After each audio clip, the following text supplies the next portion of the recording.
Je suis très ému de recevoir Ammar Abdrabbo parce que, comme vous, j'imagine, pour moi, Alep s'inscrit maintenant dans une chaîne tragique de l'histoire de l'humanité, après Sarajevo, après Hanoï, qu'on oublie souvent, après Oradour, après Lidice, etc., etc.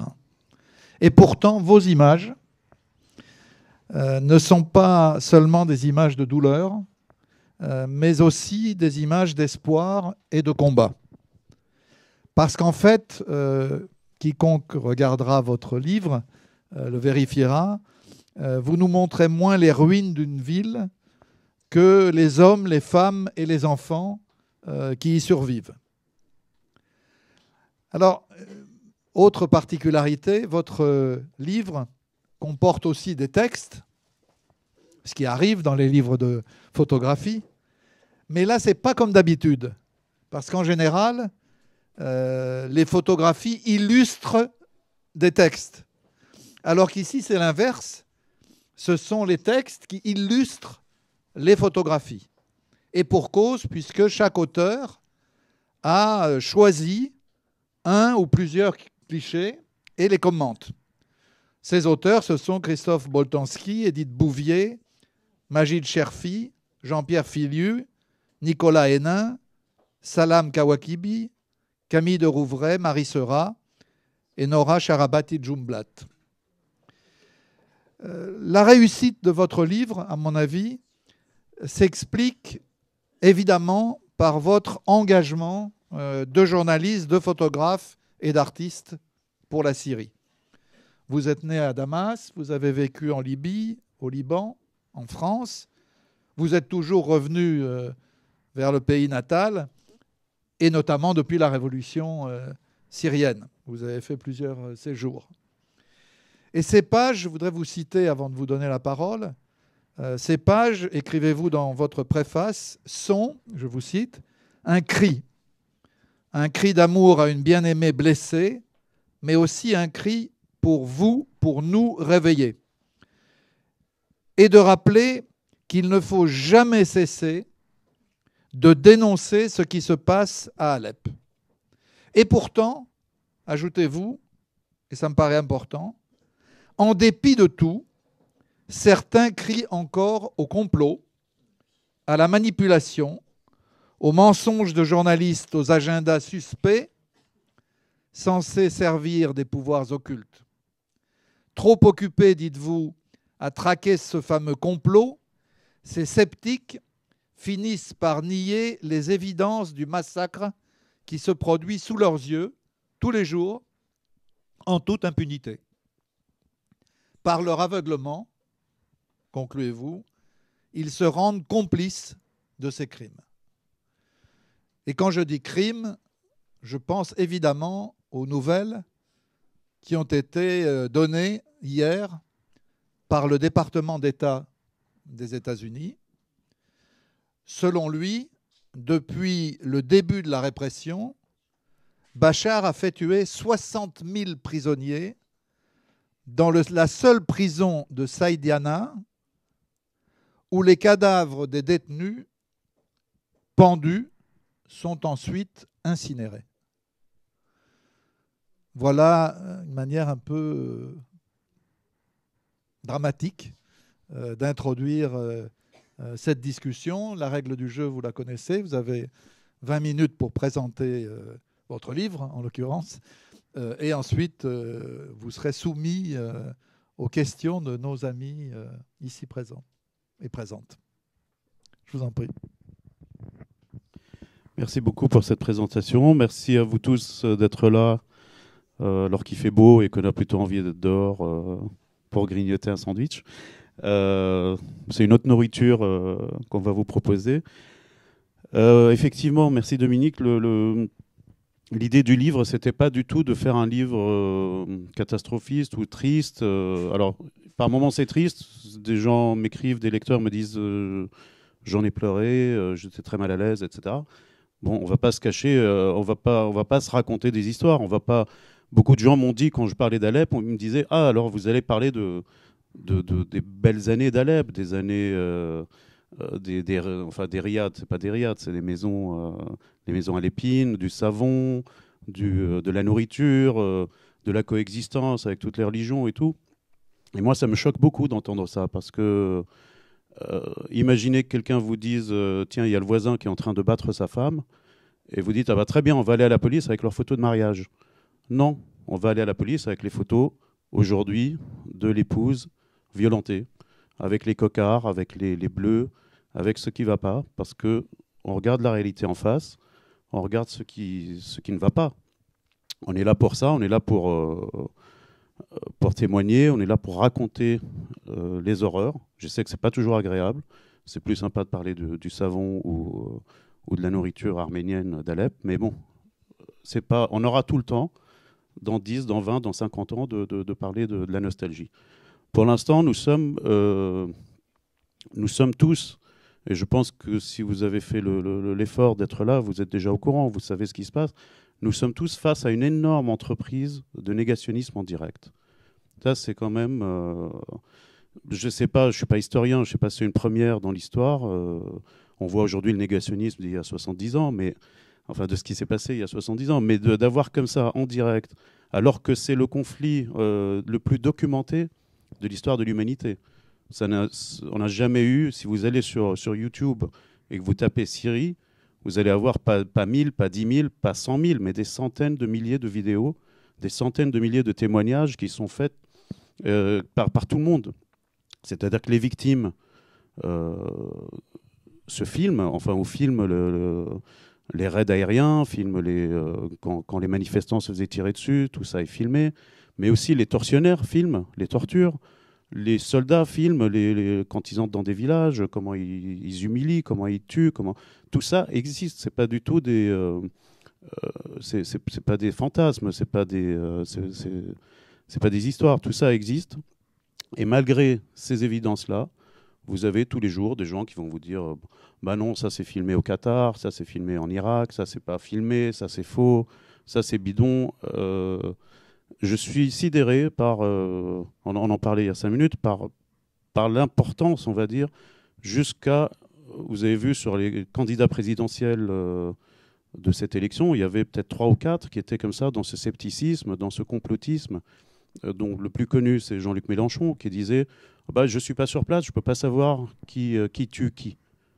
Alors, si je prends cette maxime, on ne peut plus se mobiliser pour rien.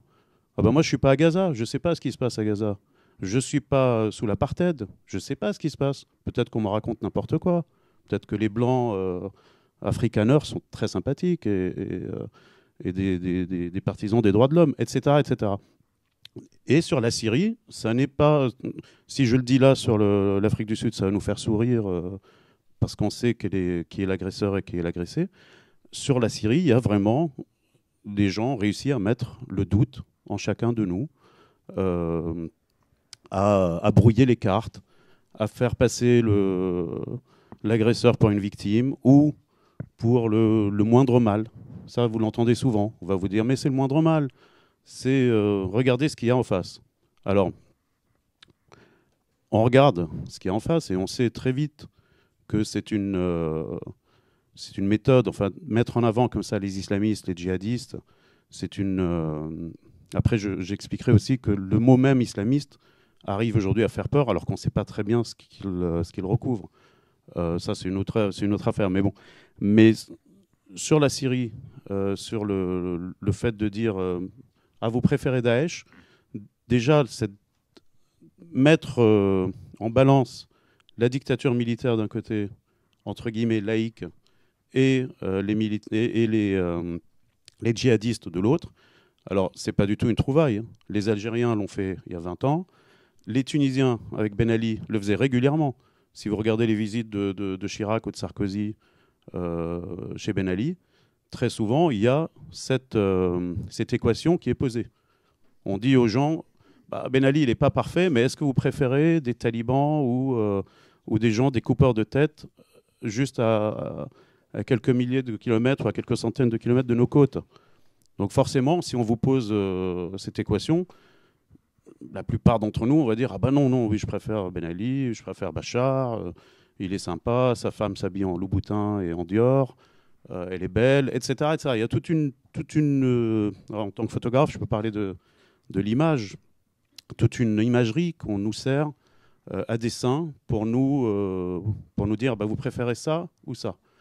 Malheureusement, beaucoup de gens croient cette équation, mais elle est totalement fausse. Elle est posée par les dictatures militaires. Elle ignore les 22 millions de Syriens qu'il y a entre les deux. Alors je dis 22 millions de Syriens, maintenant il faut revoir la démographie, puisque on sait qu'il y a à peu près 6 millions qui sont en dehors de la Syrie. C'est énorme, c'est le quart de la population. Imaginez la France, en 2 ou 3 ans, qui perdrait 15 millions de ses habitants. C'est au-delà de toute... Et après, il y a 6 autres millions qui sont déplacés à l'intérieur même de la Syrie. Donc c'est des chiffres qui donnent aussi une idée de l'importance du drame que vivent les Syriens et qui est particulier. Pourquoi ce scepticisme, on va dire, pourquoi cette mise en doute comme ça perpétuelle, etc. Parce que effectivement, on a réussi à mettre cette fameuse équation qu'on a un peu renouvelée. L'une des grandes peurs qu'il y a aujourd'hui en Europe, c'est l'islam. Alors l'islam sous toutes ses formes, hein, parce que l'islam aujourd'hui, on ne peut pas dire, si on dit c'est un régime islamiste, ça ne veut rien dire. Ça ne veut rien dire. Enfin, beaucoup de gens autour de moi ne savent pas exactement ce que ça recouvre. Je vous donne 2 exemples. Un pays qui fait rêver beaucoup de gens, enfin, fait rêver, pas moi, mais en tout cas, on le voit dans les publicités ou dans par exemple, Dubaï, les Émirats Arabes Unis. Dubaï, c'est un exemple pour beaucoup de gens qui partent en vacances, qui trouvent ça sympathique, qui trouvent ça très bien. C'est un pays islamiste, où l'islam est vraiment au cœur de la loi, alors on ne coupe pas la main du voleur, comme dans les fantasmes, enfin, ou comme dans la charia la plus pure au Soudan ou en Arabie Saoudite, mais c'est islamiste. Alors, tout de suite, dès qu'on dit le mot, on va penser à djihadistes, on va penser à la charia, on va penser à des notions comme ça, qui font très très peur. Et on se dit, on ne va pas soutenir ces gens-là.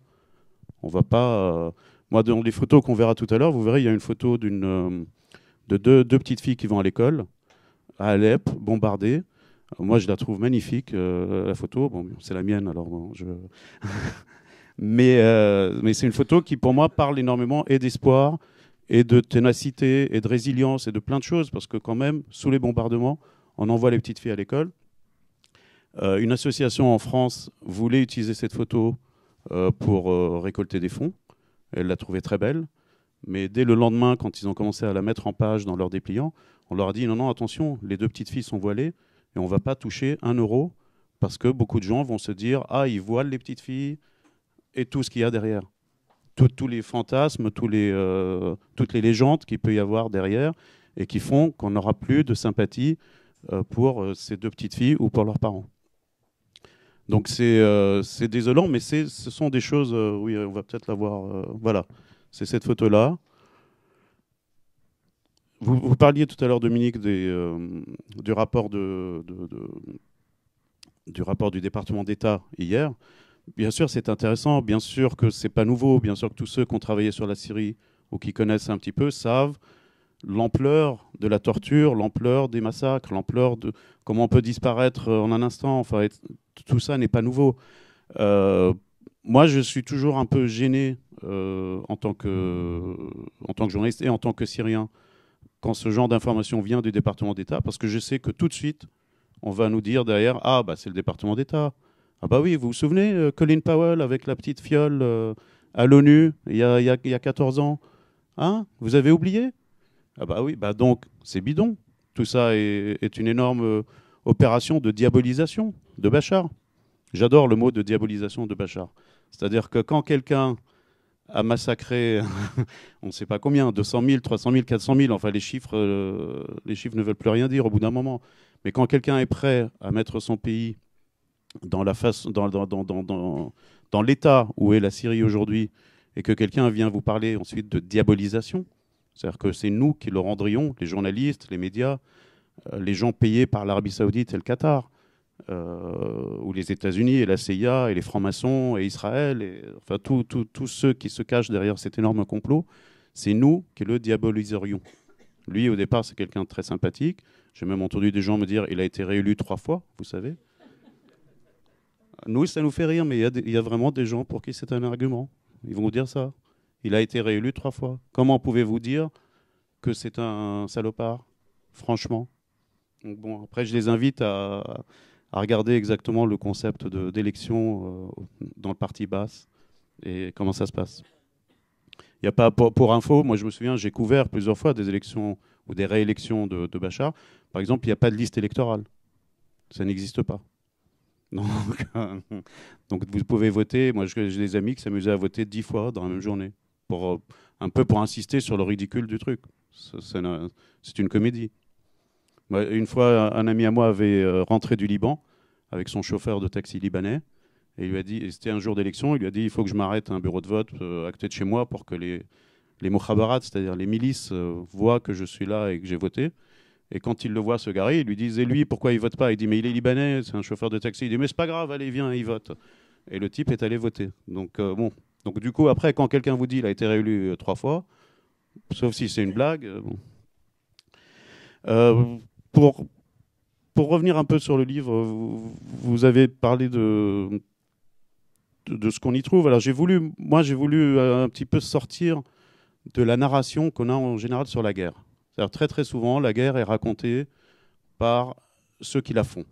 C'est-à-dire c'est un récit un peu machiste, un peu testostéroné, que vous avez vu 1000 fois depuis Hanoï ou même depuis le débarquement en Normandie. Enfin, c'est un récit de presse qui est du style pendant toute la nuit, nous avons roulé avec le commandant. Alors vous mettez le commandant Massoud, le commandant Jalal, le commandant X ou Y ou Z. On a roulé toute la nuit et à 5 h du matin, nous sommes entrés dans Kaboul déserte, nous sommes entrés dans Bagdad ouverte, nous sommes entrés dans Alep, etc., etc. Il y a toujours un peu ce récit avec les guerriers, les hommes forts, durs, qui font la guerre et qui sont une figure un peu romantique comme ça.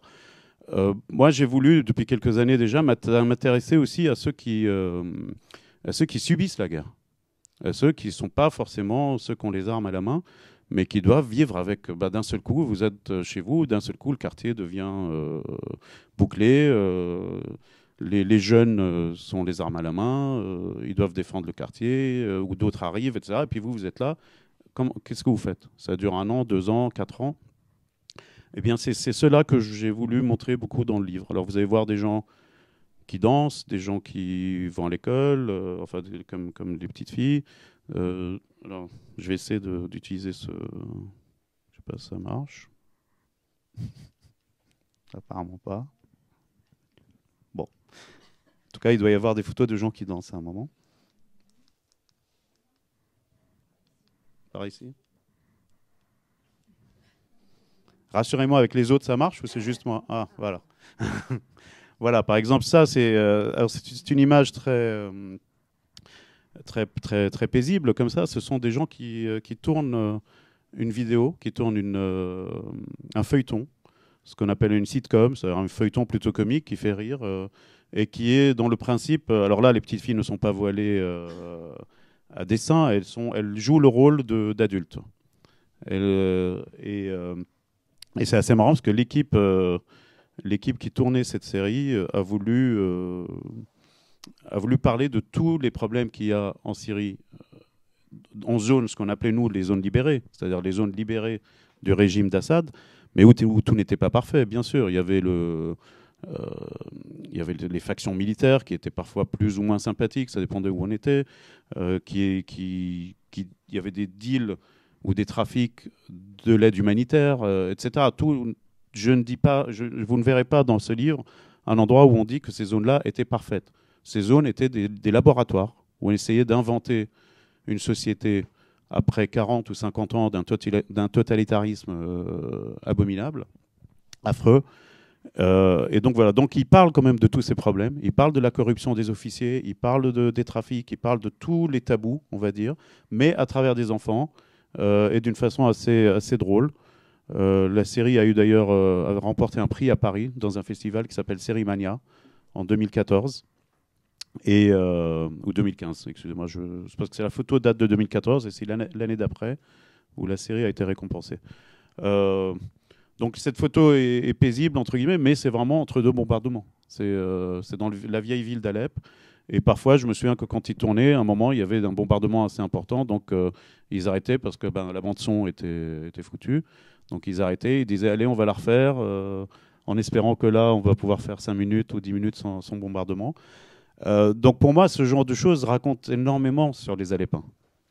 Ça raconte beaucoup plus que ce que nous racontent parfois même les membres de l'opposition syrienne.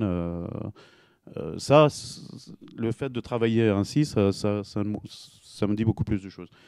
Vous verrez des gens, alors je vais essayer de voir si ça marche. Ah, quelqu'un le fait pour moi, c'est encore mieux. On va essayer d'avoir les gens qui dansent dans une manif. Oui, là c'est les souks. Voilà. Donc ça, j'ai eu aussi la chance pour ce livre d'avoir sur cette photo. Donc Dominique a raison, c'est effectivement, j'ai proposé les photos à des personnalités et à des amis, surtout c'était toujours des amis de la Syrie et des amis d'Alep, et qui avaient tous un lien particulier avec Alep. Je leur ai proposé de choisir une photo et de la commenter comme ils voulaient. Et cette photo de gens qui dansent dans une manif, donc là encore, il faut que vous imaginiez le quartier sous les bombardements, le quartier, il y a les pénuries, il y a le siège, etc. Mais malgré ça, quand on va manifester, on danse et on chante contre Bachar. On est habillé. Je trouve ça très important de regarder les couleurs, par exemple. Parce que souvent, on nous a présenté, et encore plus tout récemment, Alep comme un nid de djihadistes, comme une enclave terroriste qu'il fallait absolument nettoyer. Et donc, qui dit djihadiste dit ces gens cagoulés, habillés tout en noir et qui haïssent la vie. Là, vous avez vraiment des gens en jaune, en rouge, en orange, etc. et qui adorent la vie, qui ne veulent qu'une chose, qui veulent vivre libre, qui veulent pouvoir danser, sortir, s'amuser, etc. Et du coup, c'est pas pour rien que je vous parle de ça, c'est parce que quand on dit djihadiste ou quand on rend les choses très compliquées, ça empêche toute possibilité d'identification ou de sympathie avec les Alepins. C'est-à-dire, si vous voyez des gens qui dansent ou des gens qui vont à l'école ou des gens qui nous ressemblent, qui jouent dans un feuilleton, etc., tout de suite, on a tendance à se dire, tiens, ça pourrait être moi, ça pourrait être mes enfants, ça pourrait être mes neveux, etc.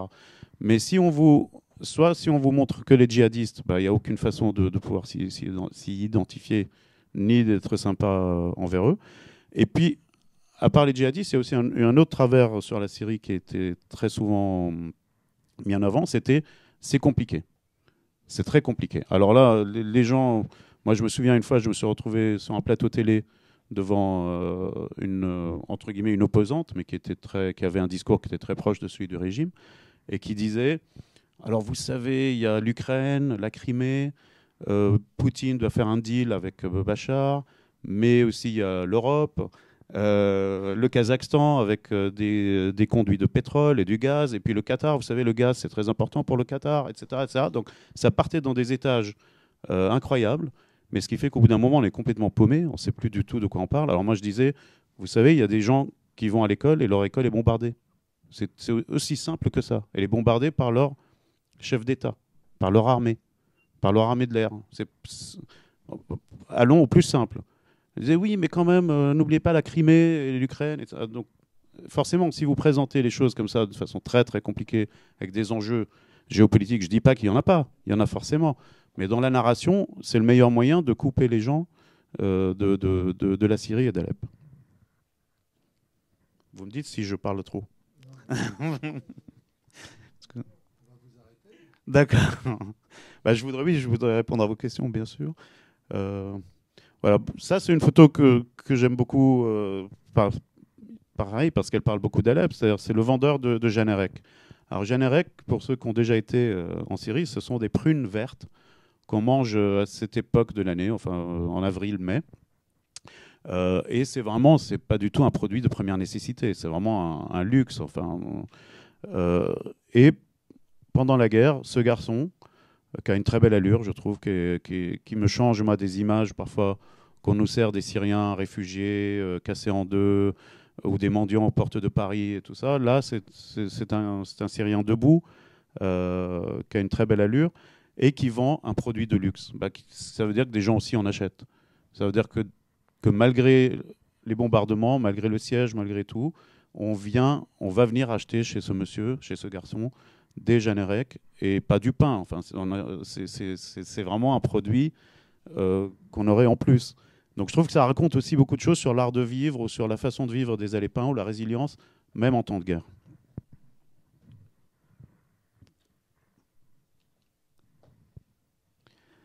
Voilà, c'est une photo qui est devenue très importante de mon travail sur Alep, qui est, en fait, c'est une rue qui a été recouverte, enfin le bout de la rue, l'horizon a été recouvert de draps et de tapis pour empêcher les snipers qui sont de l'autre côté de viser les gens qui se promènent par ici.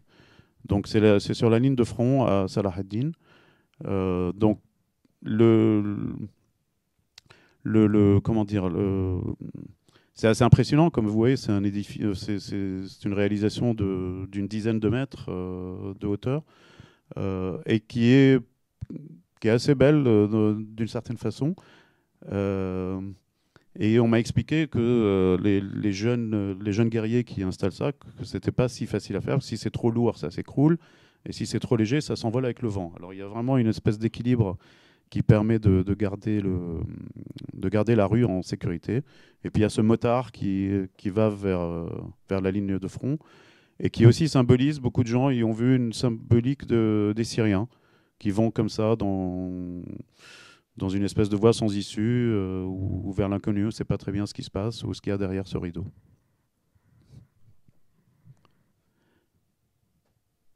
Voilà, ça aussi, non, on va rester sur celle-là. Ça aussi, c'est une photo que j'aime beaucoup parce qu'elle est dans la vieille ville d'Alep. Et dans la vieille ville d'Alep, c'est un mur. Vous savez, quand la rue est exposée aux snipers, on creuse une rue parallèle dans les rues. Moi, j'avais vu ça à Sarajevo, j'avais vu ça à Beyrouth. Dans beaucoup de pays, on creuse, on va vraiment creuser dans les murs, dans les immeubles, à l'intérieur, à l'abri, on va dire, une rue parallèle. Là, on a dû le faire, mais dans un mur on le voit, qui a au moins 500 ans, peut-être, c'est pas du tout un mur récent, sur lequel il y a une vigne, et puis cette porte en bas à gauche de fer forgé. Donc tous les deux parlent d'Alep, comme ça, de cette ville très particulière et très belle. Et puis il y a ce papa et sa fille qui l'emmènent vers l'école. Alors d'un seul coup, il y a ce rose comme ça qui arrive, ce sac à dos qui pourrait être un peu n'importe où. Je ne sais plus, c'est Dora l'exploratrice ou Barbie, enfin quelque chose comme ça, qui pourrait être porté par des enfants de n'importe où dans le monde. Et là aussi, moi, quand je fais la photo, je ne vois pas forcément la symbolique, je vois juste le papa et sa fille qui passent. Mais après, c'est une image qui a été beaucoup utilisée par des associations, par exemple, pour parler des civils en Syrie. Parce qu'elle représentait pour eux, encore une fois, la symbolique des civils qui s'engouffrent dans l'obscurité, dans l'inconnu. Donc voilà, Dominique, je pense que mes minutes à moi de présentation sont terminées, mais on continue à discuter ensemble. Juste un mot pour dire à nos amis que les photos qui sont là, que vous avez choisies très vite, elles sont très représentatives du livre. C'est-à-dire on sent un peuple alépin très vivant, très attaché à la vie, très attaché à la bonne vie, avec une grande diversité de populations. Je pense qu'il faut avoir ça en tête mais le livre est ici. Pour ceux qui veulent le regarder, ce sera évidemment possible après notre rencontre. Alors si vous avez des questions... je vous en prie, madame. Il faut attendre un micro parce que sinon, vous ne serez pas dans l'enregistrement. Donc, on se demandera à quelle question Amar répond. Merci. Je vous en prie. Moi, je vais mettre un peu les pieds dans le plat, mais je suis très intriguée par tout ce que vous avez dit concernant le fait qu'on ne dit pas ce qui se passe à Alep, qu'on le cache. Moi, Moi, j'ai pas cette impression, mais peut-être. Pourtant, je passe mon temps à lire des choses sur la Syrie. J'écoute beaucoup là. Enfin bref, je suis allée en Syrie, donc ça me touche encore plus que certaines personnes peut-être, mais j'ai pas cette impression. J'ai pas cette impression qu'il y ait comme ça une espèce de comment vous avez dit d'invention de complot, qu'on ne sait pas, qu'il ne se passe rien, que non, mais Bachar, j'ai pas ce sentiment. Alors peut-être, je ne sais pas ce que vous en pensez, mais moi je sens pas ça. Je ne sens pas ça dans les informations en France, en tout cas. Bah, vous avez de la chance. Je vous jure, monsieur, non, mais je comprends pas là. Malheureusement, alors effectivement, si on s'en tient on va dire au Monde ou à 2 ou 3 publications, oui, on sait ce qui se passe. Mais si je prends les masses médias, enfin les médias de masse, si je prends, on parlait tout à l'heure de l'émission Un œil sur la planète, par exemple, qui est passée il y a 1 an et demi sur France 2, si je prends l'ambiance générale, le fait, déjà par exemple depuis décembre, on n'a plus du tout parlé d'Alep. Ah non, mais ça, c'est autre chose. Ça, je suis d'accord. Tout d'un coup, là, il y a un silence radio sur la Syrie. Non, ça, je suis d'accord. Comme si, effectivement, comme on est tellement débordé par nos élections, la Syrie, ça n'existe plus. Ça, c'est vrai. Mais, enfin bon, moi, j'ai pas ressenti, honnêtement, c'est vrai que je lis plutôt Le Monde que Après, ce que moi je raconte, bon, si vous voulez, c'est par exemple, je pense que Dominique ou l'un des contributeurs du livre, Jean-Pierre Filiu, ou d'autres personnes qui, par exemple, quand elles écrivent sur la Syrie, je peux vous assurer que dans la semaine ou dans la foulée, elles s'en prennent, mais excusez-moi le terme, mais plein la gueule de ce négationnisme, de ce scepticisme, d'une mise en doute. Vous regardez des émissions de télé, par exemple, je me souviens d'une émission où Florence Aubenas rentrait d'Alep et raconte ce qu'elle voit. Et sur le plateau, il y a 3 personnes, entre guillemets, des experts militaires ou des experts en renseignement, qui sont là pour lui dire « Vous mentez, vous n'avez pas vu ce que vous avez vu, j'ai pas vu ça. etc. » Donc c'est pas du tout un fantasme, hein, c'est vraiment une impression qui existe. Je vous assure que moi, je crois, Madame a raison, vous avez raison. Au moment de la chute d'Alep, il y a eu pour la première fois une grande émotion qui a aussi traversé les médias. Et c'est d'ailleurs le moment où il y a eu des manifestations d'ampleur à Paris, je me souviens très bien, à Beaubourg, mais aussi à Grenoble, à Lyon, etc. Donc c'est vrai qu'il y a eu un moment autour de la chute d'Alep. C'est évidemment dommage qu'il faille attendre la chute d'une ville pour se mobiliser pour elle, mais vous avez raison. Pour le reste, mon expérience à moi, je vais 100 fois, 1000 fois dans le sens d'Amar, c'est que dès que vous écrivez 3 lignes sur la Syrie sur une page Facebook, vous avez quelques dizaines de trolls qui viennent avec les mêmes arguments, calibrés, avec les mêmes... si je peux... les mêmes arguments, la même manière de prendre la question, et vous avez le discours tout prêt, où vous sentez que chez certains, c'est une conviction personnelle qu'ils ont acquise et dont ils font part aux amis Facebook. Chez d'autres, c'est une fonction. Ils sont là pour développer le discours de la dictature. Ce qui, moi, m'a le plus frappé, c'est pas ça. Parce que ça, bon, après tout, sur Facebook, il y a toujours des débats. Encore qu'il y a peu de sujets aussi sensibles que celui-là. Non, ce qui m'a frappé, c'est la manière dont les candidats, entre guillemets, pro-Poutine, à l'élection présidentielle, c'est-à-dire tous ceux qui pensaient que la priorité pour la France était d'avoir de bonnes relations avec la Russie et qu'il ne fallait pas, sous couvert de cet objectif, critiquer ce que la Russie pouvait faire en Ukraine ou en Syrie. Alors là, on avait de la langue de bois d'une manière... Enfin, j'ai rarement entendu... C'est quand même extraordinaire. C'est les mêmes qui disaient beaucoup de mal de l'Union soviétique et qui aujourd'hui sont tombés amoureux de la Russie, comme quoi il a dû se passer quelque chose dans ce pays quand même, de toute évidence, pour qu'on ait une telle évolution. Mais là, c'est préoccupant. La phrase que Amar a citée, de la part d'un dirigeant politique, quel qu'il soit, c'est Mélenchon, ça pourrait être un autre, disant « Ah ben j'y étais pas », vous imaginez... ce que ça peut vouloir dire, s'agissant d'autres massacres, d'autres génocides, d'autres... Et on rentre dans quelque chose de complètement négationniste, pour dire les choses comme elles sont. C'est le seul mot qui convient. Donc je crois que vous avez raison pour le moment de la chute d'Alep. Pour le reste, pour des raisons qui sont sans doute votre fréquentation de médias et de quels médias vous fréquentez, non, vous avez tort. Il y a vraiment eu... et il y a une espèce de chape de plomb qui recouvre ce qui se passe. Même l'affaire d'hier, je veux dire.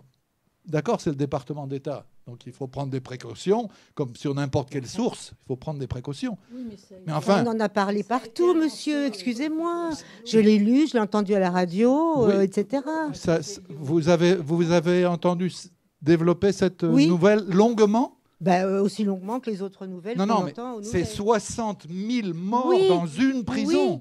Je l'ai entendu. Des gens pendus, incinérés dans un crématorium. Oui, je l'ai entendu sur France Culture, exactement. Je l'ai lu dans Le Monde de ce matin. Enfin, oui, Le Monde, France Culture. Non, mais je voulais... Bon, d'accord. Je voudrais quand même finir... Pour finir là-dessus, je voudrais dire qu'on n'est pas obligé de... Que si on ne va pas sur les réseaux sociaux, je suis désolée, j'y vais pas trop, j'y vais pas. On ne peut pas dire qu'il y a cette façon de démolir, disons, enfin de renvoyer dos à dos Bachar, etc. Par contre, qu'on n'en parle pas assez, ça, je suis d'accord avec vous.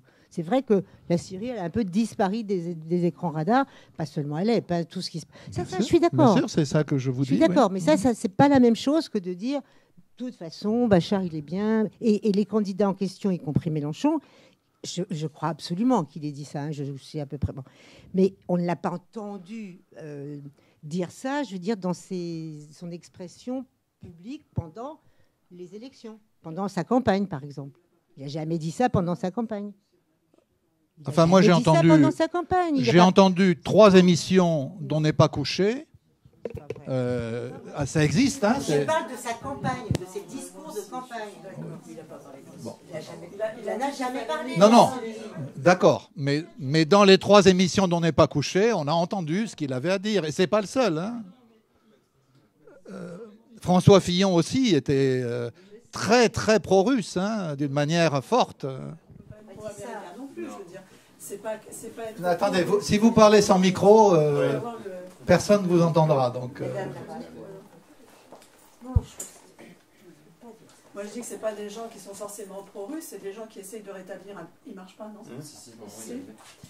Il essaie, enfin, tous ces gens-là essayent de rétablir un peu l'équilibre, parce qu'il y a aussi des pro-américains qui disent, bon, ben voilà, donc il faut rétablir. Et il y en a beaucoup. François Fillon, bon, je ne le défends pas, je m'en fous, hein, mais il dit, il faut négocier avec tous les protagonistes. Voilà, il n'arrête pas de le dire. Alors que, bon, pour ne pas le nommer non plus, François Hollande disait le problème, c'est Bachar el-Assad. D'accord, c'est un problème, c'est vrai. Mais bon, il n'avait aucune solution. Dès le début du conflit, personne n'avait de solution. Donc c'est parti comme ça dans tout... vous êtes syrien, donc vous devez savoir. Bon, moi, j'ai une partie algérienne, donc je sais aussi ce que c'est qu'un conflit de ce genre. Donc, il n'y avait pas de solution au départ et les gens ont pris parti. Ce qu'il faut, c'est mettre tout le monde autour de la table. Et il y a quand même des gens qui le disent, mettons tout le monde autour de la table pour trouver une solution à ce problème syrien. Donc, j'ai jamais entendu effectivement Mélenchon dire « Ah, le brave Poutine ». Enfin, il n'a pas dit ça non plus. Voilà. Je veux dire, non, mais donc, si vous voulez le... Donc, c'est vrai que Poutine a pris la place que les Américains lui ont laissé. Voilà. Excusez-moi. On va pas poursuivre pendant 2 heures. Vous me donnez, s'il vous plaît, votre adresse mail et je vous envoie l'émission On n'est pas couché, dans laquelle Jean-Luc Mélenchon dit « Oui, Poutine a raison. Point. » En toutes lettres. Moi, j'ai toujours entendu... Non, mais je vous dis, vous me donnez votre adresse mail, je vous l'envoie, vous verrez. Quant au réseau Facebook, moi je trouve que c'est des fake news, quoi, à longueur de temps. Moi je ne regarde même pas, mais si on se réfère à Facebook pour s'informer, bravo. Je comprends pas cette tension subite. Attendez, pas tout le monde à la fois, s'il vous plaît. Merci. Vous dites qu'on ne s'informe pas sur Facebook, évidemment, mais qui vous dit qu'il faut s'informer sur Facebook? Je vous dis que sur Facebook, dès que vous écrivez une ligne sur la Syrie, vous avez plusieurs dizaines de personnes qui vous répondent et qui vous répondent avec des arguments négationnistes. C'est évident, mais ah bon, voilà. Je vous incite pas à vous informer sur Facebook. Je n'y vais pas, c'est sûr. En tout cas, vous avez aussi raison de ne pas regarder On n'est pas couché, qui est une émission spectaculaire et extrêmement mauvaise, mais il se trouve que Jean-Luc Mélenchon y est abonné, il y va très souvent, et que dans 2 ou 3 de ses émissions, il est intervenu sur la Syrie d'une manière extrêmement claire. Moi, je l'ai entendu aussi parler de négociations. Voilà. Oui, oui, bien sûr. Mais si vous voulez, justement, quand on parle de... Non, mais le fait de parler de négociations avec Bachar el-Assad, c'est déjà renvoyer dos à dos les protagonistes. C'est-à-dire que vous dites, l'agresseur et l'agressé, finalement, pour moi, c'est pareil. Non. C'est-à-dire que lui, c'est... Enfin, bon, pas tout. Voilà. Vous parlez sans micro. Là, on va pas refaire les négociations ou l'affaire syrienne. Mais c'est très compliqué, hein, pour dire le mot très compliqué. Mais bon, oui, mais plus on la rend compliquée, moins elle est simple. C'est-à-dire que plus les gens, enfin, plus tous les pays vont s'en mêler, et plus ça devient compliqué, quoi, je veux dire. Parce que le conflit est devenu très compliqué à partir du moment où toutes les grandes puissances s'en sont mêlées et ont joué leur jeu perso à travers des protagonismes sur le terrain. Voilà, ça a compliqué les choses quand même, hein, il faut bien le dire. Enfin, absolument, c'est pour ça que je tiens absolument, et dans ce... Comme dans tous les conflits. Je tiens absolument à remettre, si vous voulez, les Syriens au centre de la discussion, parce que ce n'est pas... Non, il faut prendre les... Vas-y. Oui, madame.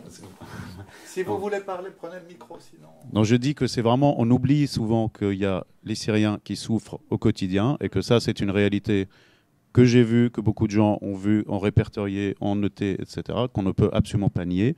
Et malheureusement, on va la nier d'une façon ou d'une autre. Alors, je suis ravi que vous lisiez des organes de presse qui sont plutôt sensibles. Non, mais c'est vrai, c'est important.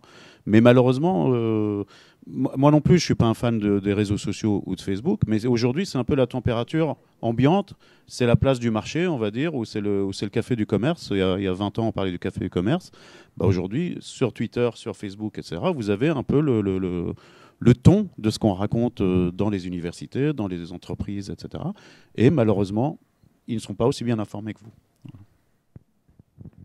Je voudrais réagir aussi quand même sur la question dite de la complexité. Parce que personnellement, j'ai peut-être tort, mais je trouve le conflit syrien au départ extrêmement simple. C'est une dictature qui est en place non pas depuis 2011, mais depuis 40 ans, qui a été celle du père, ensuite celle du fils. Ce sont des dictateurs qui n'ont reculé devant aucun moyen pour rester au pouvoir, y compris l'emprisonnement sans jugement, la torture, l'exécution, le gazage maintenant chimique. Et il se trouve qu'au printemps 2011, un soulèvement populaire se développe. À l'époque, il n'est pas question ni de lutte armée, ni de djihadistes, ni de quoi que ce soit. Et ce soulèvement, au lieu d'essayer de négocier avec ses leaders, la dictature fait ce qu'elle sait faire depuis 40 ans, c'est-à-dire massacrer. Et elle perd, c'est-à-dire qu'on arrive à l'été 2015 à une situation où Bachar al-Assad et son appareil d'État sont au bord de la faillite.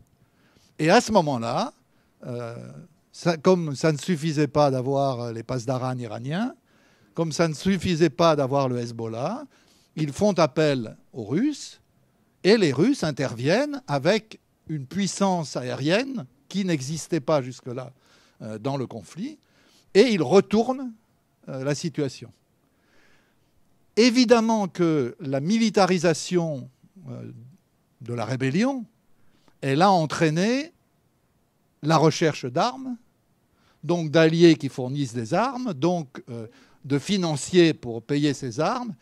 Et tout cela a complexifié, ça c'est absolument vrai, à partir de 2013, disons, la situation. Mais globalement, c'est un conflit dont la lecture, si on veut bien le voir, centrée autour de la Syrie et du peuple syrien et de la dictature syrienne, dont la lecture est relativement simple. Je ne crois pas personnellement qu'il y ait de possibilités d'issue diplomatique et pacifique tant que la perspective dépasser la dictature ne sera pas posée. C'est-à-dire, je ne vois pas le peuple syrien accepter une issue où Bachar reste en place. Alors, comment la transition se fait, ça fait l'objet de la discussion et de la négociation. Mais c'est évident que vous aviez raison, madame, je trouve, et je finis là-dessus, c'est évident qu'il faut trouver une solution diplomatique. Il n'est pas question de dire dehors les Russes, dehors les Iraniens. Ce n'est pas comme ça que les choses se passent. Mais nous ne devons pas, nous, la France, sous couvert de chercher une solution diplomatique, nous priver du droit de critiquer l'intervention russe, que ce soit en Ukraine ou que ce soit en Syrie. Voilà, c'est ça un peu les termes du débat, y compris du débat préélectoral, quand il a porté sur ce point. Personne ne reproche absolument à personne de vouloir une solution pacifique. Il faut simplement en dresser le cadre pour qu'il soit acceptable. Oui, merci. Ma question est d'ordre général et plutôt morale. Et je constate que depuis un certain nombre d'années, mais très très longtemps, cette violence qui envahit le Moyen-Orient pose aussi les relations entre les potentats ou chefs d'État et les populations. C'est-à-dire qu'on assiste à quelque chose qui ressemble à une absence de culture de contrat social entre ceux qui détiennent le pouvoir et les populations. Il suffit de voir dans cette statistique macabre le massacre des Kurdes, c'est-à-dire des Irakiens, par Saddam Hussein, le Kadhafi, ou plutôt son fils, qui promet à son cher peuple des rivières de sang, Hama, 82, plusieurs dizaines de milliers, et Sisi et les massacres. Alors, ma question, est-ce qu'il y a quelque chose de congénital dans ces régimes arabes où le peuple est considéré comme une prise de guerre et non pas des citoyens? Oui, vous avez tout à fait raison. Malheureusement, c'est l'idée qu'on en a. Ces régimes, on remarque une chose, c'est qu'ils ont parfois différents slogans, communistes, libéraux, islamistes, enfin, peu importe.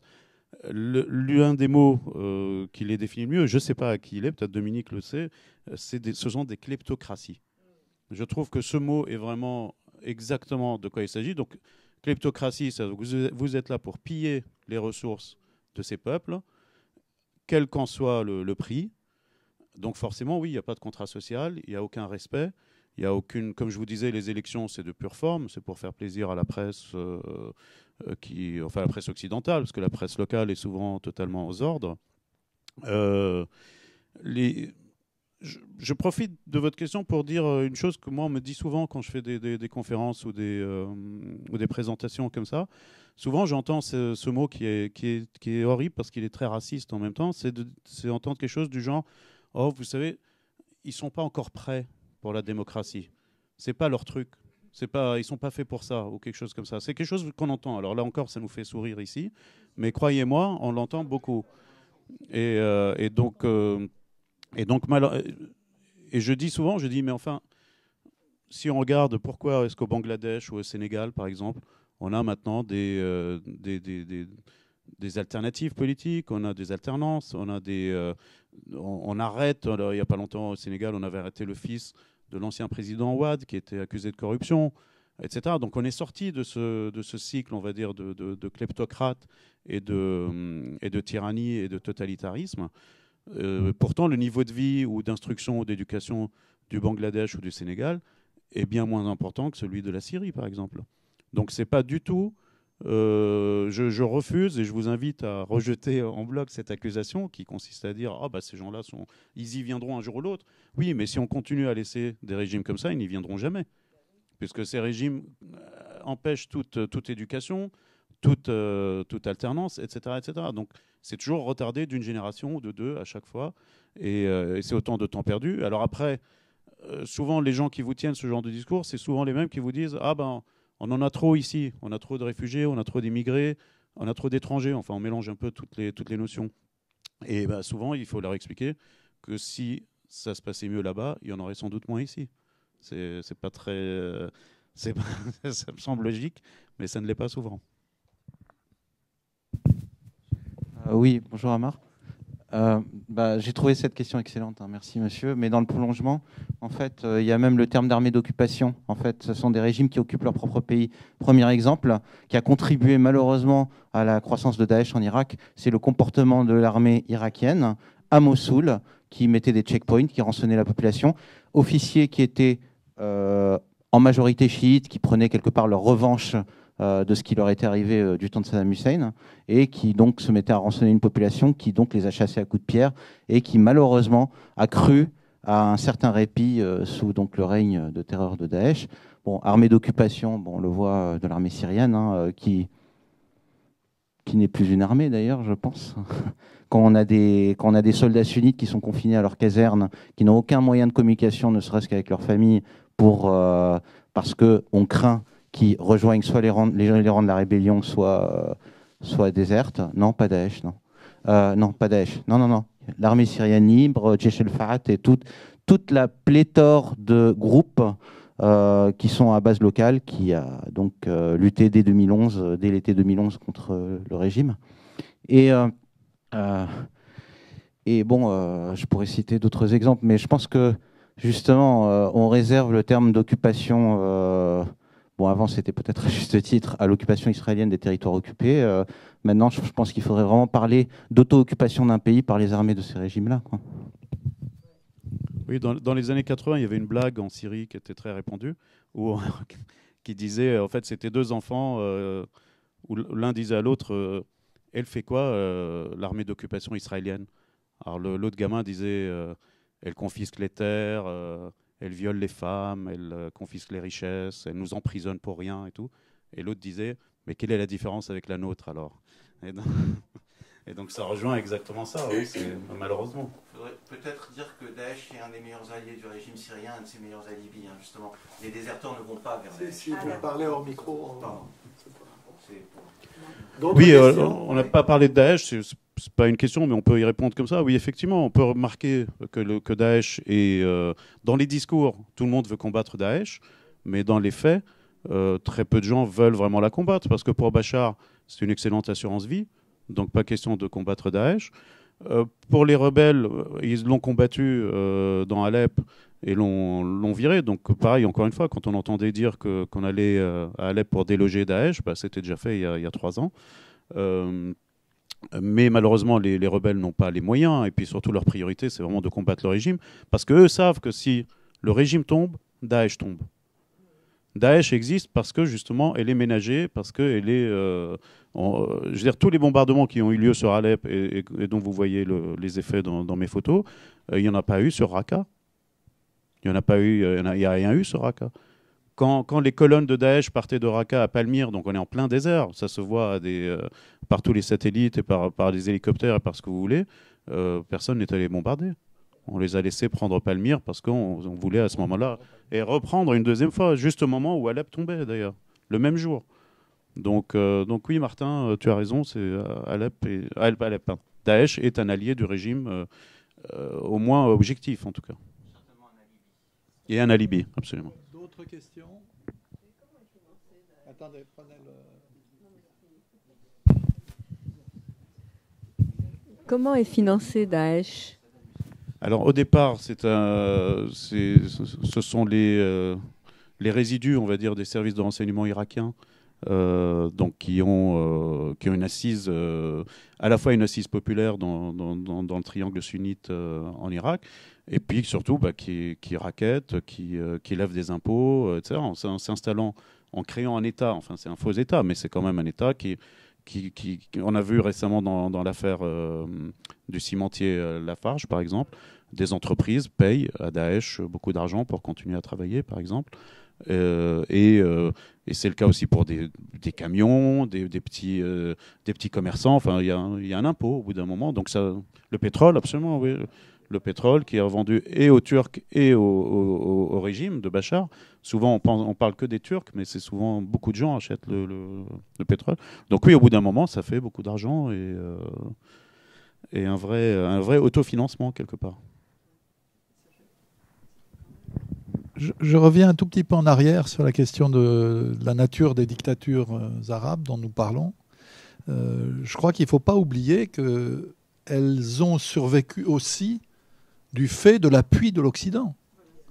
Il y a eu des relations extrêmement développées, économiques et politiques, et parfois diplomatiques, avec le régime de Saddam Hussein, le régime de Kadhafi, le régime de Bachar al-Assad et de son père auparavant. Donc on doit bien avoir quand même en tête l'ensemble des responsabilités.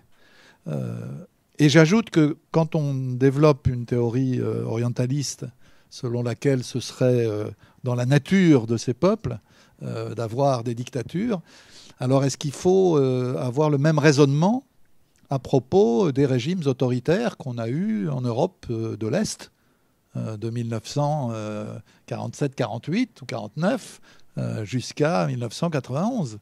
Alors on pourrait dire que c'est dans la nature des populations européennes et du christianisme orthodoxe en particulier, de secréter. Vous voyez, je crois qu'on ne va pas loin dans les explications si on s'en tient à des visions comme ça, naturalistes et orientalistes.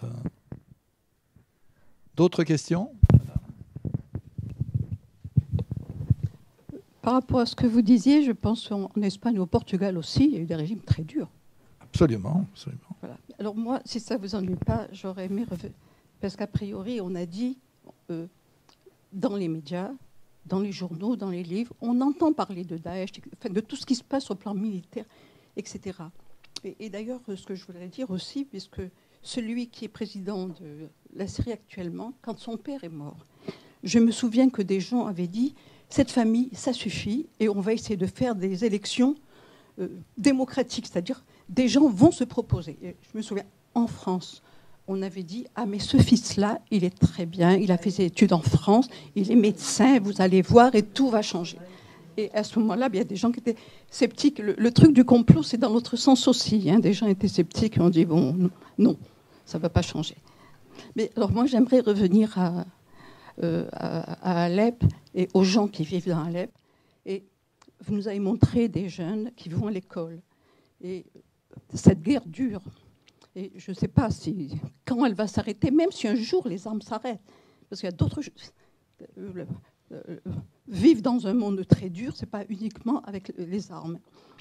Et quel est l'espoir de ces enfants lorsqu'ils finissent une année scolaire et qu'il va y avoir une autre année? Il y a les enfants, mais il y a des adolescents dans la rue. Ces adolescents, quel est leur espoir? Eux, que souhaitent-ils? Mais à part partir, puisque vous dites ça, ce sont des gens qui restent. Que se passe-t-il? Et aussi au niveau de la santé. Que se passe-t-il pour eux? Vous comprenez? Parce que ça, c'est la vie au quotidien aussi. Absolument. Alors malheureusement, j'ai pas fait une étude exhaustive sur les rêves des jeunes adolescents ou mais bon, en tout cas ceux avec qui je parlais rêvaient tous d'une vie normale, tout simplement. Concrètement. Il y a des enseignants. Malheureusement, les écoles sont bombardées. Donc parfois, vous faites l'année scolaire dans 3 ou 4 lieux différents, ou dans ce qui reste de l'école. Donc il n'y a plus de fenêtres, il n'y a plus de portes, etc. La santé, c'est un vrai problème aussi, parce que les hôpitaux ont été aussi une cible du régime et qui ont été très régulièrement bombardés. Il y a alors après, si vous voulez, c'est en chaîne. C'est-à-dire que vous avez, on va dire, à un moment, il y a 200 000 personnes à peu près dans Alep libérées. Pour 200 000 personnes, il va y avoir 5 ou 6 hôpitaux, mais qui sont principalement des hôpitaux dédiés aux urgences, aux gens qui sont blessés dans les bombardements, aux enfants qui ont perdu une jambe, etc., etc. Alors après, il y a énormément de problèmes de santé. Je pense à la gynécologie, par exemple, à des choses qui ne sont pas... qui sont pas de l'urgence immédiate, mais qui sont du bien-être, de la santé et tout, qui disparaissent complètement. Disparaissent, je crois qu'à un moment, pour les 200 000 personnes, il y avait peut-être un gynécologue. Donc, c'est des... là aussi, on ne comprend pas forcément bien la nature de ce régime que quand on dit que l'une de ses cibles préférées, c'était les boulangeries et les hôpitaux. Pas les stocks d'armes, pas les militaires, pas les... Alors après, il disait, à chaque fois, on nous disait, ça doit être une erreur. Ah, c'est une boulangerie, ça doit être une erreur. Ah, c'est un hôpital, oui, mais bon, c'est fou. Je suis désolé, je ne sais pas si je réponds à votre question, madame, mais elle est un peu large, alors j'essaye de... Je voudrais vous faire préciser quand même un point, c'est-à-dire depuis décembre, la dictature a gagné à Alep. Donc qu'est-ce que les gens sont devenus? Combien de gens ont été déportés vers Idlib, transportés, disons, pour éviter vers Idlib? Qu'est-ce qui arrive à ceux qui restent? On parle beaucoup de tentatives de modification démographique de la ville. Et quand on dit démographique, on entend confessionnel, c'est-à-dire d'essayer de casser le caractère sunnite d'Alep pour développer la population chiite. Qu'est-ce qui a bougé depuis décembre, pour ce que vous en savez, hein? Oui, absolument. Alors, il y a cet exode massif donc d'une centaine de milliers de personnes vraiment à la fin décembre vers Idlib ou vers les zones. Alors maintenant, il y a une nouveauté aussi en Syrie, ce sont les zones libres sous contrôle turc. Donc vers Jarablus, tout ça, c'est au nord-est d'Alep. Beaucoup de gens sont allés s'installer là-bas. Et beaucoup, moi je suis en contact avec beaucoup de personnes qui étaient dans Alep Est à ce moment-là et qui sont partis et qui sont vraiment dans la nature, on va dire, dans la campagne. Ils trouvent des maisons abandonnées, ils s'y installent, etc. Il n'y a pas de... C'est souvent des maisons, bien sûr. Alors moi je vais dire, il n'y a pas d'eau, d'électricité, mais les gens d'Alep Est n'avaient plus d'eau et d'électricité depuis 3 ou 4 ans. Ils avaient soit des générateurs, donc ils ont souvent emmené avec eux, soit de l'eau. Après, on trouve de l'eau des puits, des choses comme ça. Enfin, c'est très, très précaire. Et ça pose d'autres problèmes de santé aussi. À un moment, on avait parlé d'une réapparition de la gale, par exemple, et de choses comme ça, qui avaient complètement disparu. Vous avez parlé du bombardement des hôpitaux, enfin, des écoles. En particulier à 8h du matin, quand c'est la rentrée des classes, en fait. Ça, c'est leur grande spécialité du régime. Il y a une autre spécialité du régime qui est le double bombardement. C'est-à-dire, vous bombardez une boulangerie. Hein, les Russes aussi font ça.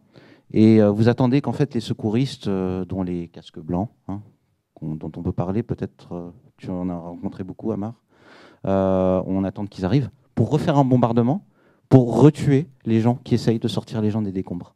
C'est en fait, je pense qu'il s'agit d'un...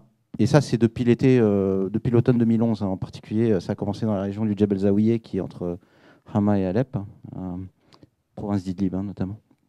Et je pense qu'il faut dire ce qu'il est, en fait. Ce qu'a cherché le régime Assad depuis le début, c'est de tuer toute alternative qui ne soit pas celle de Daesh ou peut-être de Nosra, enfin en tout cas des islamistes extrêmes, toute tentative de recréer un embryon de vie sociale, de vie éducative et de vie administrative qui soit indépendant du régime lui-même, quoi. Voilà. Enfin, moi, je le vois comme ça. Peut-être que tu peux compléter et peut-être qu'on pourrait parler des casques blancs. Quand est-ce que ça a commencé? Quand est-ce que tu les as croisés? Et qu'est-ce qu'ils font maintenant? Je veux dire, ils existent encore. Ils existent évidemment plus à Alep Est, mais où ils sont? Absolument, ils existent. Tu peux peut-être te présenter aussi, parce que tu connais très bien le dossier. Et pour nos amis qui sont là, ils se disent comment connaît-il tout ça? Bon, alors, je m'appelle Martin Mackinson. J'ai vécu un total de 7 ans en Syrie. J'en suis parti en mai 2011. J'ai été, de formation, je suis archéologue. J'ai travaillé sur des chantiers. J'ai travaillé beaucoup dans des campagnes. Et ça, c'est quelque chose que j'ai travaillé en Djéziré, notamment, qui est la Syrie, le Far East, que vous avez un Far West aux États-Unis, vous avez un Far East en Syrie, sous-développé exprès par Hafez el-Assad, par le père, parce que, bon, culturellement, il regarde du côté de l'Irak, et puis il y a beaucoup de Kurdes et beaucoup d'autres minorités aussi, qui n'ont pas forcément un attachement très très fort et viscéral, disons, certainement au régime.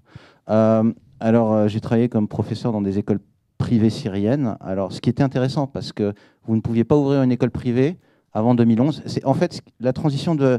Ça, c'est quelque chose peut-être dont tu peux parler encore mieux que moi, mais la transition de Hafez à Bachar, ça a été celle d'un régime à parti unique de type pays de l'Est communiste, puis terreur aussi, hein, AMA 82, etc.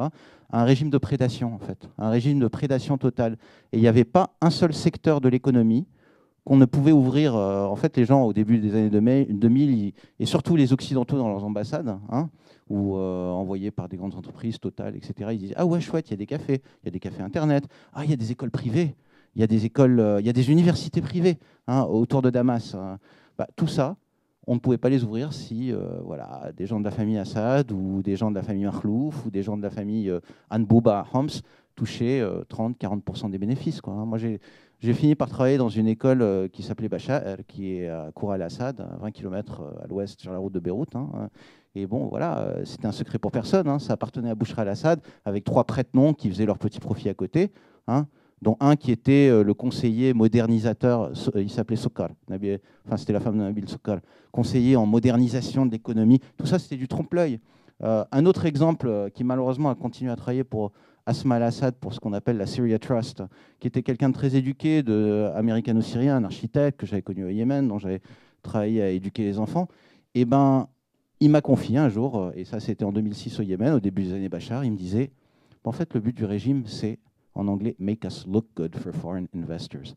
Faisait en sorte que l'apparence soit bonne pour les investisseurs étrangers. On va ne rien changer à la nature du régime, juste la façade, ravalement de façade.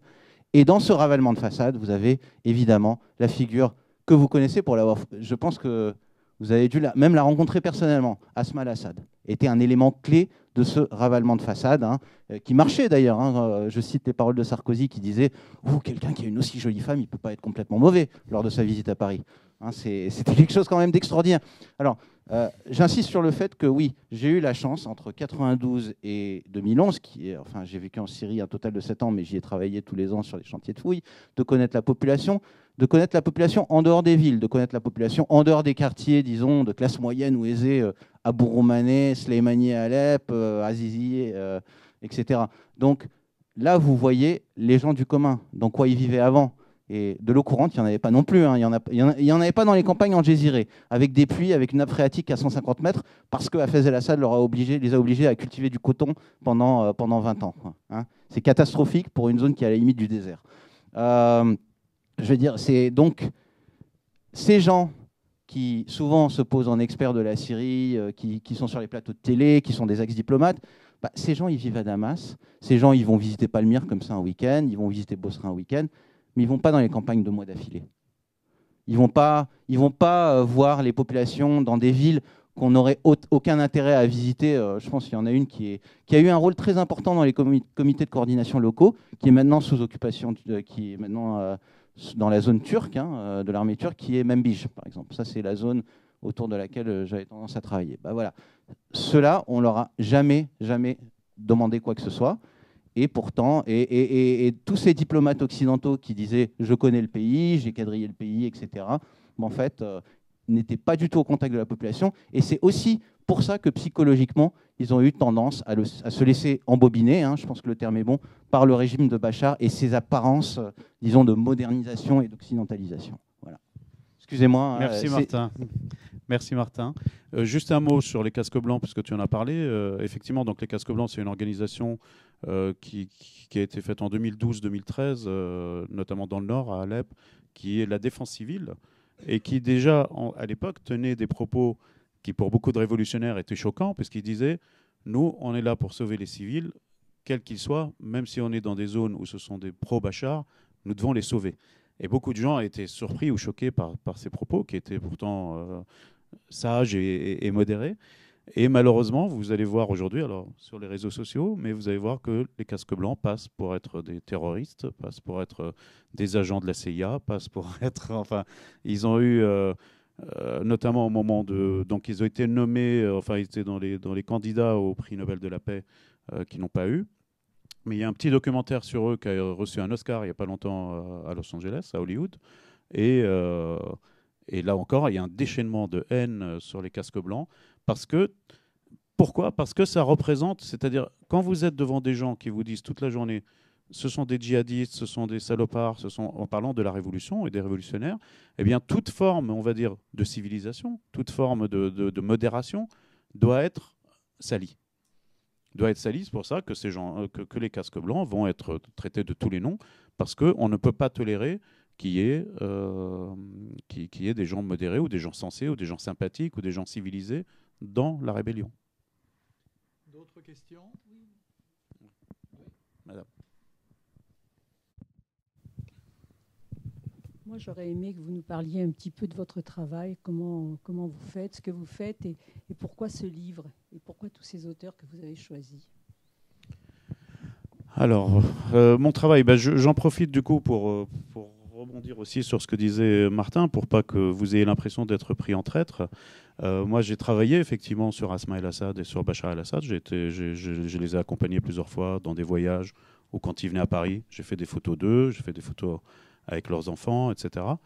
Que je ne regrette absolument pas. On me dit parfois, est-ce que vous regrettez ce travail? Je ne le regrette pas du tout.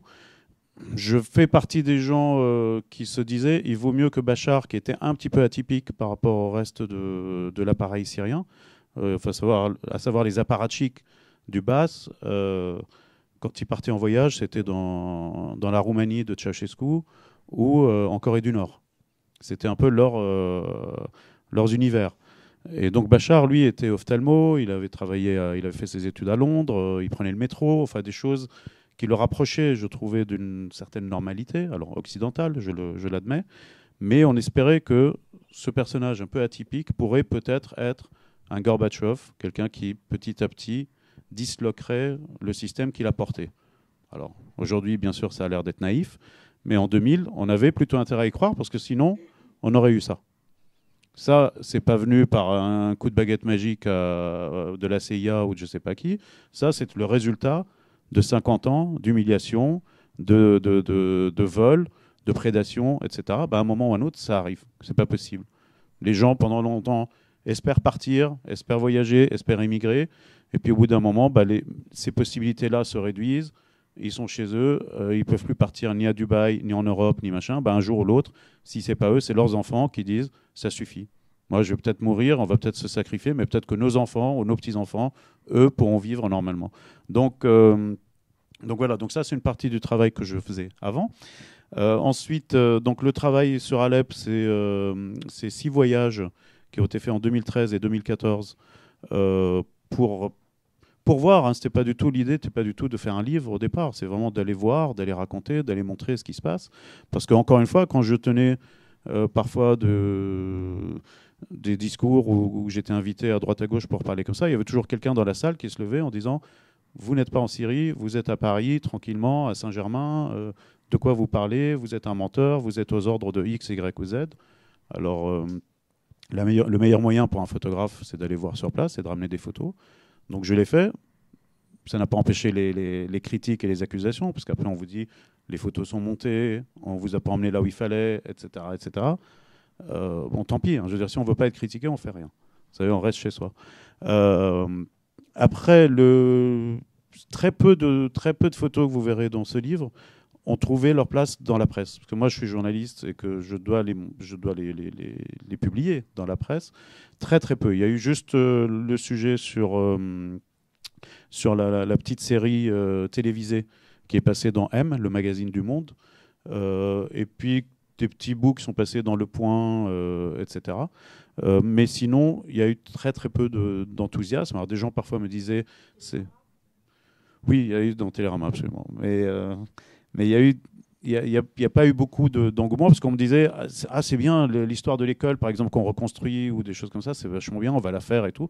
Mais dans la même semaine, il y avait un pilote jordanien qui était brûlé vivant dans une cage par Daesh. Alors du coup, les rédactions veulent vendre leur journal, et on vend plus facilement un journal en parlant de la folie de Daesh, ou des jeunes Français qui rejoignent Daesh, ou de la gamine qui est partie à 15 ans pour Daesh, etc., etc., etc., qu'en racontant l'histoire admirable de professeurs qui essaient de faire école dans une école détruite à moitié. Et donc, n'ayant pas pu passer tout ce que je voulais dans la presse, on m'a proposé de montrer ces photos parfois dans des lycées, parfois dans des galeries. C'est devenu une exposition itinérante. Et à un moment, c'était logique d'en faire un livre. Alors après, un livre, pourquoi vous me demandez pourquoi les auteurs, comme je l'ai dit tout à l'heure, c'était des gens qui avaient tous un rapport avec Alep. C'est-à-dire que à la fois Salam Kawakibi ou Marie Sora, ils sont nés et y ont grandi. Et puis des gens comme Jean-Pierre Filiu, y est allé plusieurs fois. Voilà. Ah bah c'est extraordinaire. Alors là, j'aurais... Non, mais... Il a écrit un bouquin sur... Absolument. Il a écrit un livre qui s'appelle « Je vous écris d'Alep ». Voilà. Et entre autres, et là, il vient d'en écrire un qui s'appelle « Le miroir de Damas ». Voilà. Et donc, par exemple, Jean-Pierre, lui, il a été plusieurs fois à l'époque, dans les années 90, quand il était diplomate à Damas.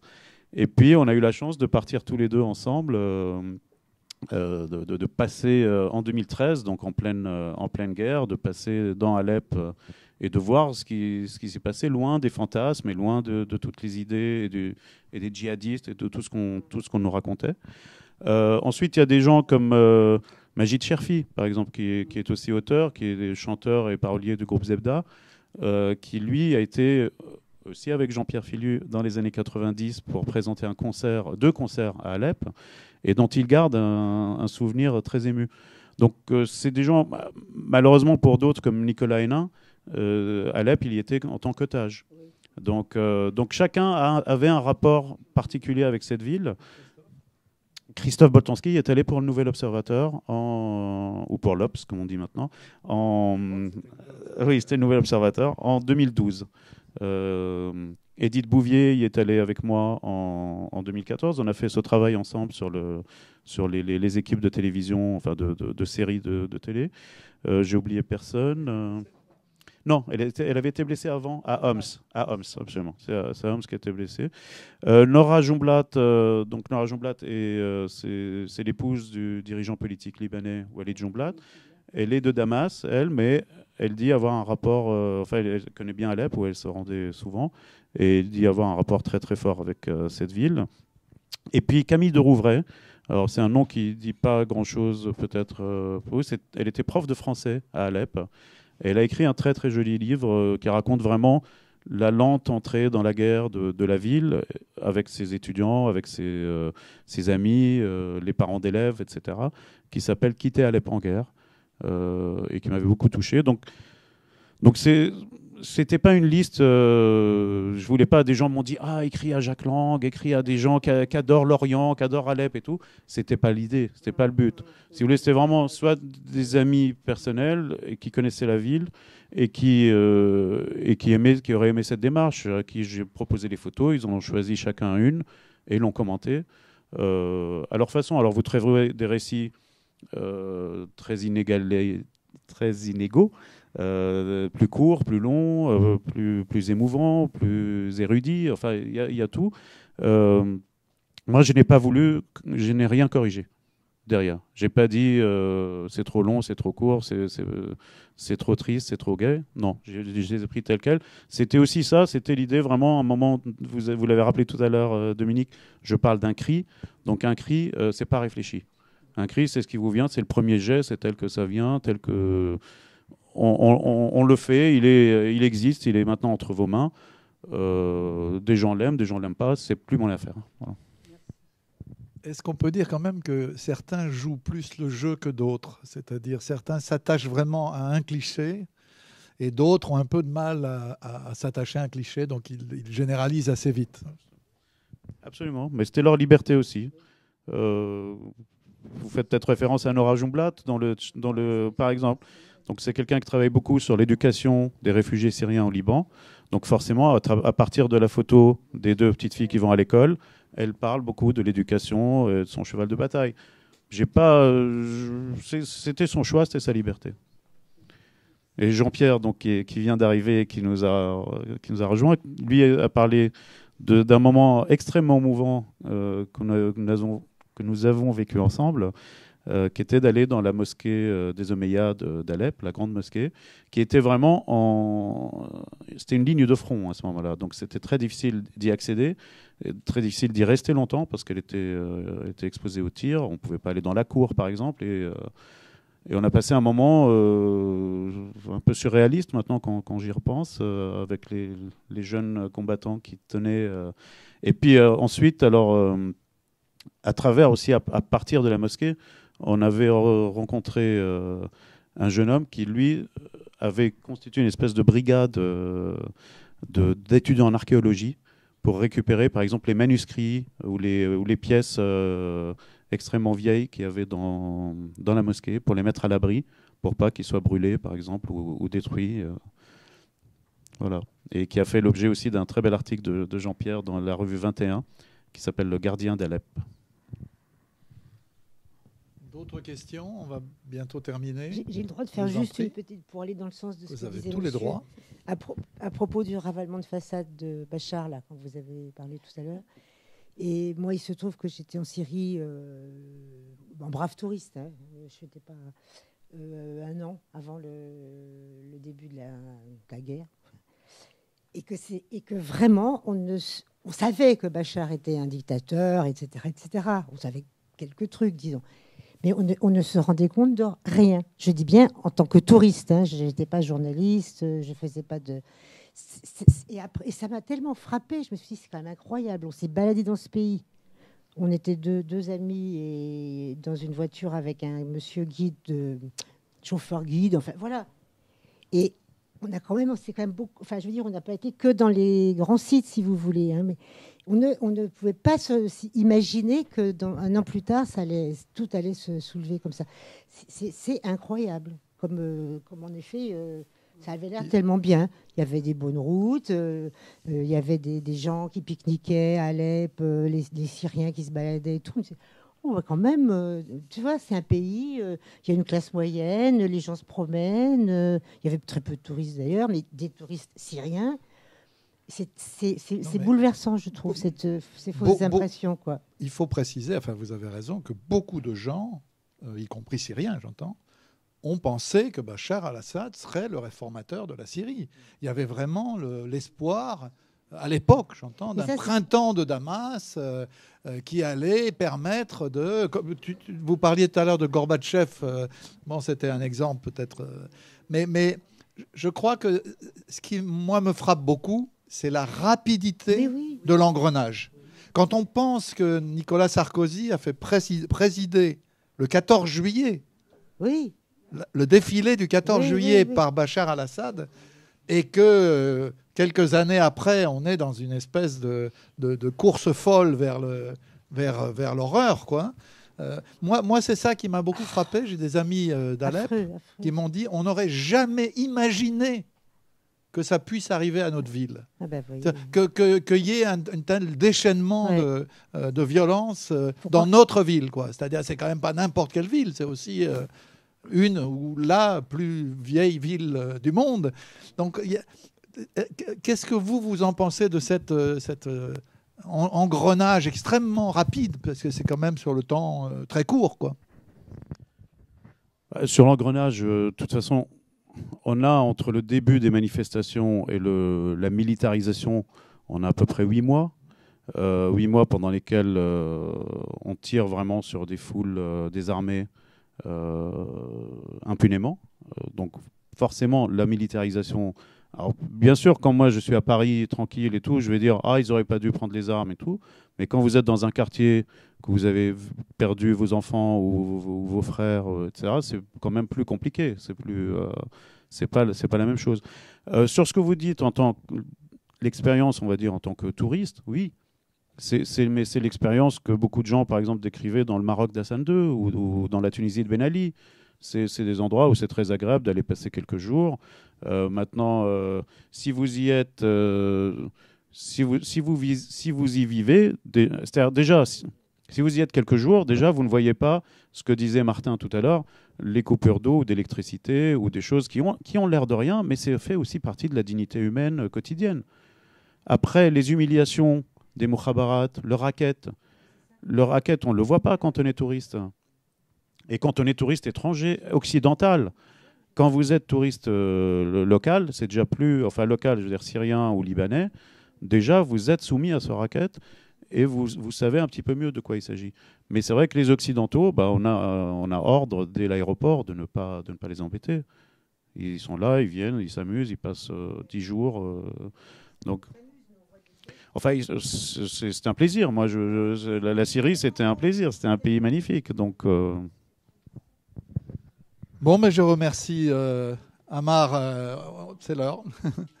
Je le remercie beaucoup, beaucoup pour son livre et pour cette participation.